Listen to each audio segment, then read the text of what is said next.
Angikubingelele ngomukeleni ngithangile ithi Inkosi ila sikulethela khona amaphupho ahlukahlukene nencazelo okuhlukana kwawo amaphupho kodwa iphupho asivele sikuveza ukuthi iphupho nephupho liba nencazelo ezimbili ezintathu noma ezinhlanu yaphezulu.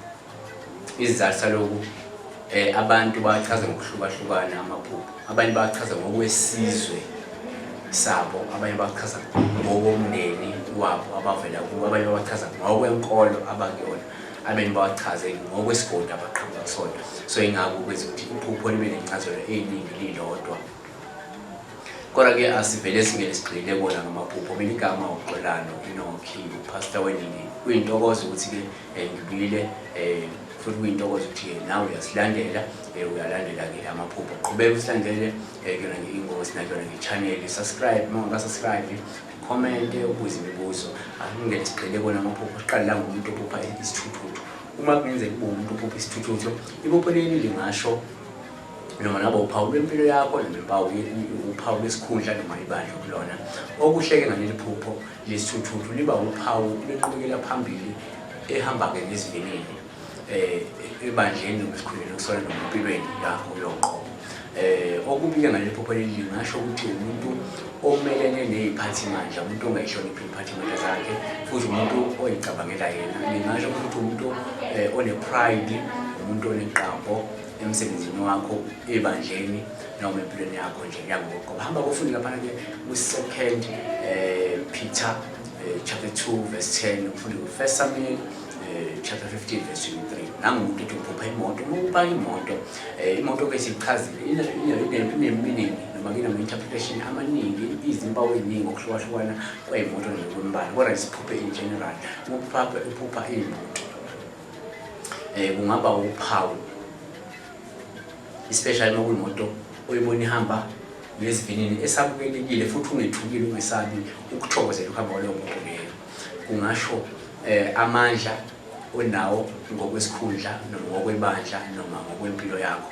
Futhi ke uma uphupha-ke leli phupho, okuhle ngalo luba uphawu logcobo olusha, luba uphawu lwamandla onawo ebandleni.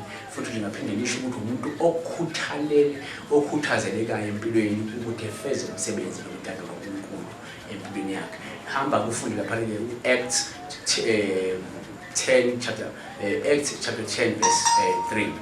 Sikhulume la ngomuntu ophupha-ke la athi uphupha-ke iveni. Uphupha iveni elihambayo kodwa lokhu-ke uphawu lwezinguquko, uphawu le-move ekhona empilweni yakho noma empilweni yakho komoya. Le phupho-ke leli uphawu luhle ngoba uma uphake imoto ehambayo kusho ukuthi umuntu ozosuka noma uzosuswa ebandleni elithile aye kwelinye ibandla. Futhi lingaphinde lisho ushintsho noma ukushintsha kobudlelwano nabo, lingasho ukushintsha relationship noma lingasho ukuthi you are relocated naturally or spiritually. Hamba ufunda Ezekiel 12 verse 2 to 3. Nangumuntu ethi uphupha la i-raft-ke unako kweyikephu kwakupha ngemhlanga noma ngey'ngodo, umuntu kanti emanzini abantu babuke ngako basize. Uma uphupha into efanele umkhumbi wakho ngey'ngodo, uphawu-ke lolu oluhle lusho ukuthi umuntu ozokwazi ukuphunyula emzimeni noma esimeni esinzima obhekene naso ngokomoya noma ngokwempilo yakho nje. Asikhulume la ngokuhle okuchazwa leli phupho. Lisho ukuthi empeleni okubi okuchazwa iphupho le-raft ukuthi umuntu ongenayo i-direction, umuntu ongenawo amandla ebandleni noma empilweni. Futhi lingaphinde lisho ukuthi umuntu ongenazo iy'nhloso, futhi umuntu ogudlukayo ey'miseni noma ey'meni ey'thize. Nangumuntu uphupha i-roller coaster. I-roller coaster ivame ukuthi-ke isho impilo yokunethezeka, yokujabula ebandleni lakho noma nje empilweni. Okuhle ngokuphupha i-roller coaster, i-roller coaster iwuphawu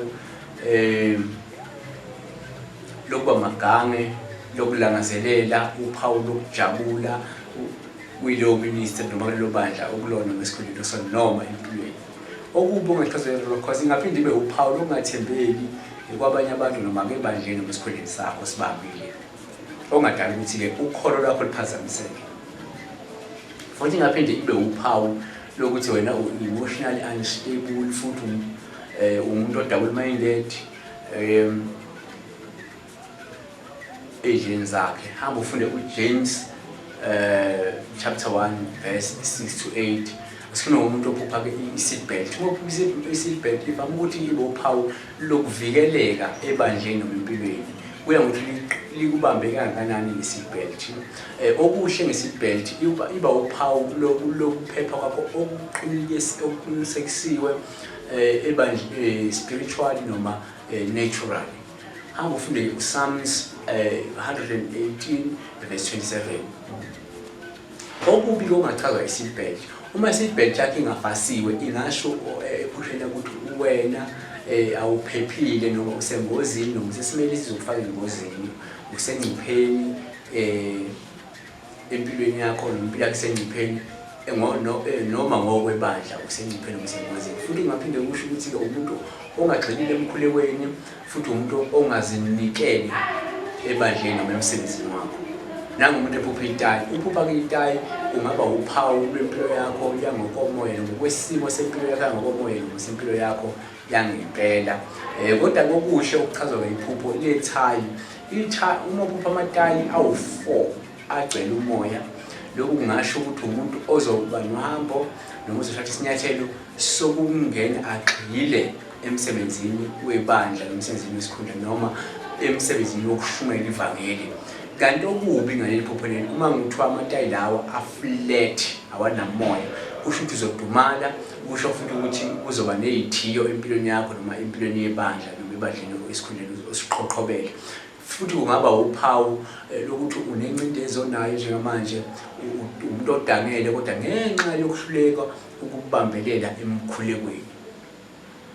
Umuntu ophupha igandaganda esemakhaya, uma ugandaganda usemakhaya kube ngathi ugandaganda angithi ugandaganda efarm ungasho umsebenzi o-powerful. Futhi ngaphinde imelele ibandla noma isikhundla ukuthi ibandla leli lislowly noma umsebenzi webandla uslowly kodwa u-powerful. Okuhle futhi ngokuphupha ugandaganda, uma wena njengomphuphi noma omunye umuntu elima etshala, lokhu uphawu lokushumayela ivangeli, uphawu lokudlulisa imfundiso ey'thize kwabanye abantu. Nangomuntu ephupha inqola yogandaganda, uphupha inqola yogandaganda ngaba-ke uphawu lomsebenzi o-powerful, umsebenzi omkhulu, uya ngobukhulu lobungako benqola leyo gandaganda. Funda-ke laphana-ke uSamuel 2 Samuel chapter 6 verse 3 noma ufunde Acts 5 verse 14 noma ufunde Acts chapter 1 verse 8 noma ufunde Acts 4 verse 3. Okuhle kungachazwa inqola kagandaganda le, kungasho ukuthi wena njengomphuphi uzoba ne-ministry noma uzoqhubala isikhundla esi-powerful, noma ibandla lakho lizoba powerful. Futhi ungaphinde kusho ukuthi kunamandla ogcobo angezwa kuwe empilweni yakho yangokomoya noma empilweni yakho yangempela. Sikhulume futhi ngokubi okuchazwa iphupho lophupha inqola kagandaganda.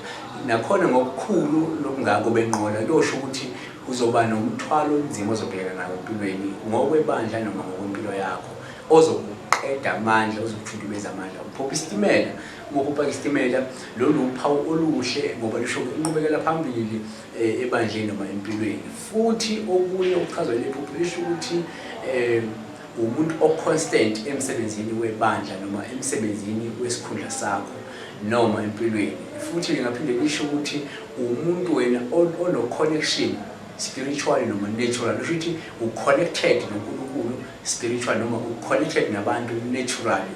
Kusho ukuthi umuntu ono-connection. Futhi lingaphinde lisho ukuthi umuntu onenqubekela phambili ehamba-ke ngesivinini esingaguquki kodwa esi-one going forward. Sibonga kakhulu efisela kona, siwabamba lapho amaphupho sithi ofisa ukuthi kwenzeke empilweni yakho akwenzeke, kodwa nawe thatha isinyathelo. If you pray with actions involved.